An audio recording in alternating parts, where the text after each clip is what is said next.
I sit trying to hold on, but I don't just yet know how much longer I can. The world is too heavy for me to bear.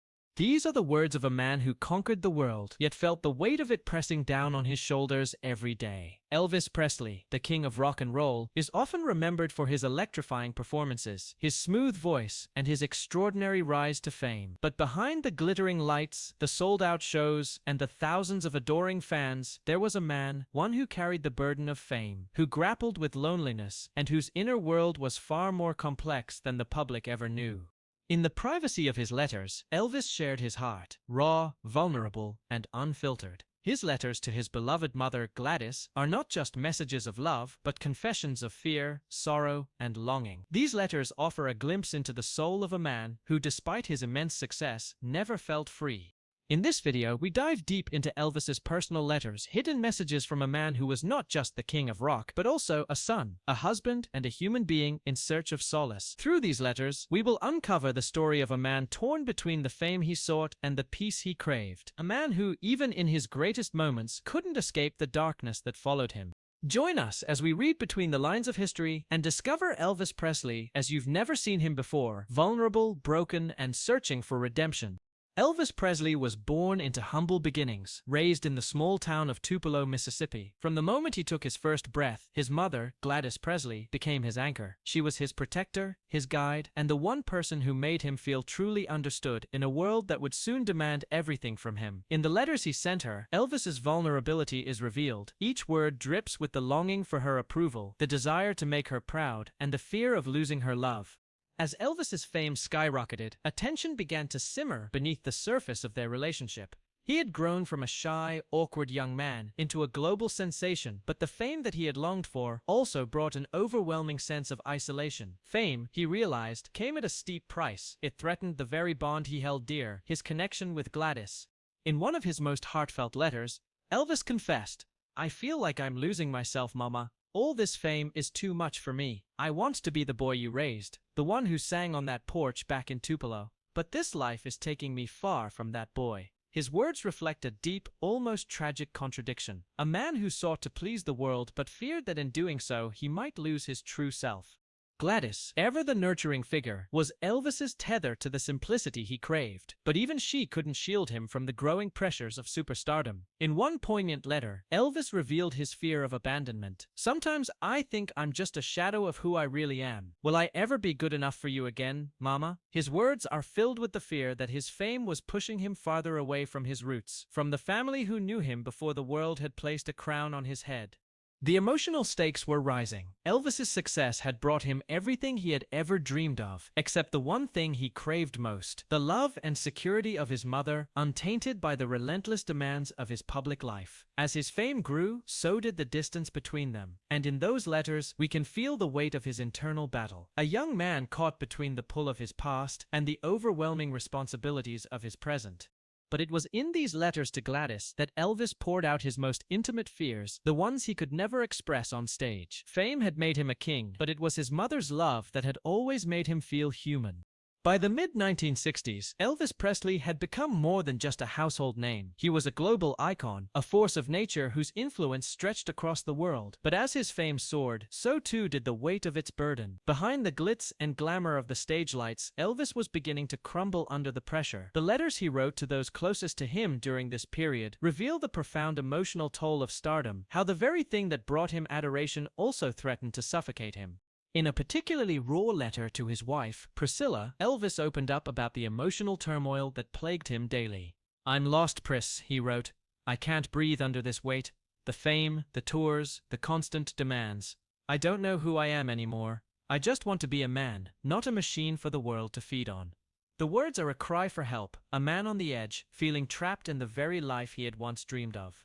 The emotional conflict Elvis faced is striking. On one hand, he had everything: a lavish home, an adoring wife, and fans who would do anything to get close to him. On the other hand, he was isolated, emotionally drained, and losing his sense of self. His relationship with Priscilla, once full of love and promise, was strained by the constant presence of the public's expectations. In his letters, Elvis confessed to Priscilla that he felt more like a commodity than a human being. "Sometimes, it feels like I'm performing even when I'm not on stage. Everything is for show my life, my love, my heart. But who am I when the curtain falls?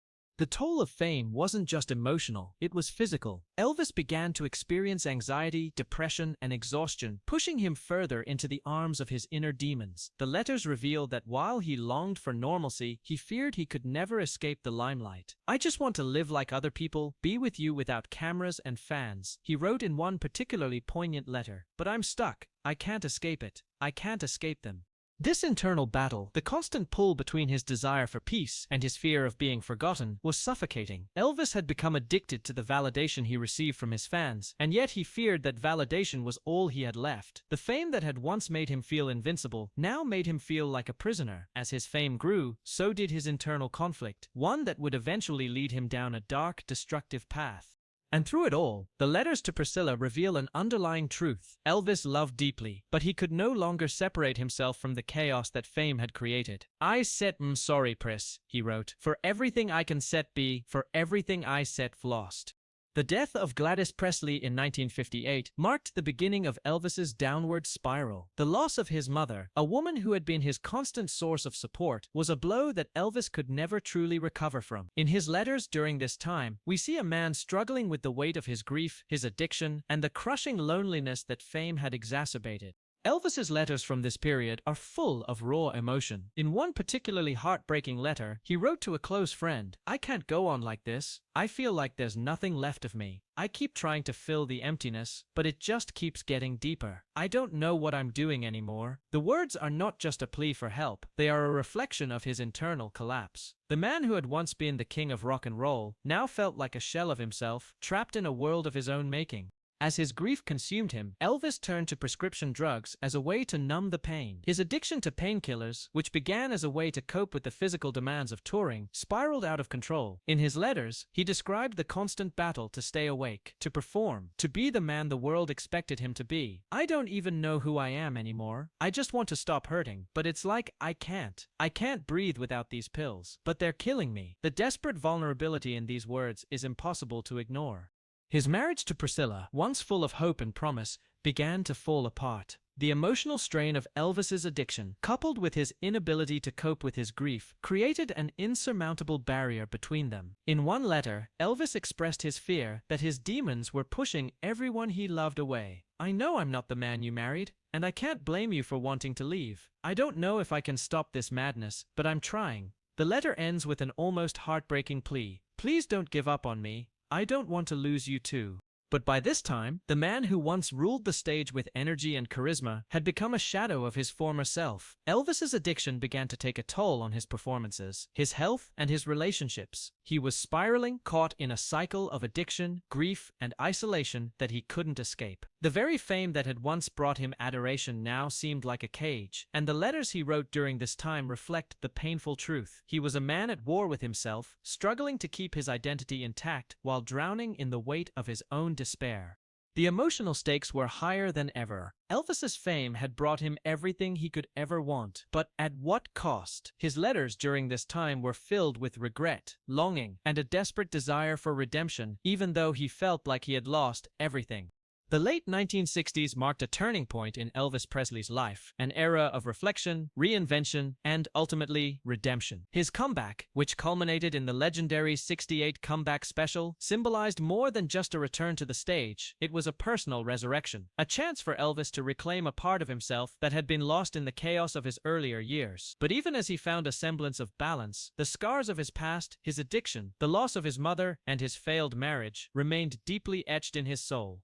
In his letters from this period, Elvis's tone began to shift. There was a new sense of self-awareness, a realization of the damage he had caused to those he loved, and a desire to make amends. In one of his most poignant letters to Priscilla, he wrote, "I've hurt you, and I've hurt myself, but I'm trying to fix what's broken inside me. I don't know if I can ever be the man I was, but I want to be the man I promised I would be." His words reflect a man who, despite his flaws, was still striving for redemption, clinging to the hope that he could find peace, even in the aftermath of his mistakes. The emotional shift in these letters is stark. While his earlier letters were filled with despair and confusion, the letters from the late 60s show a man who was at least beginning to reconcile with his past. Elvis's return to the stage had reignited a spark within him, a sense of purpose that had been missing for so long. Yet, even as he regained his career and public acclaim, he struggled to repair his personal life. "I love you, but I'm still broken," he wrote in a letter to Priscilla. "I wish I could be the man you deserve, but I don't know if I can ever get there."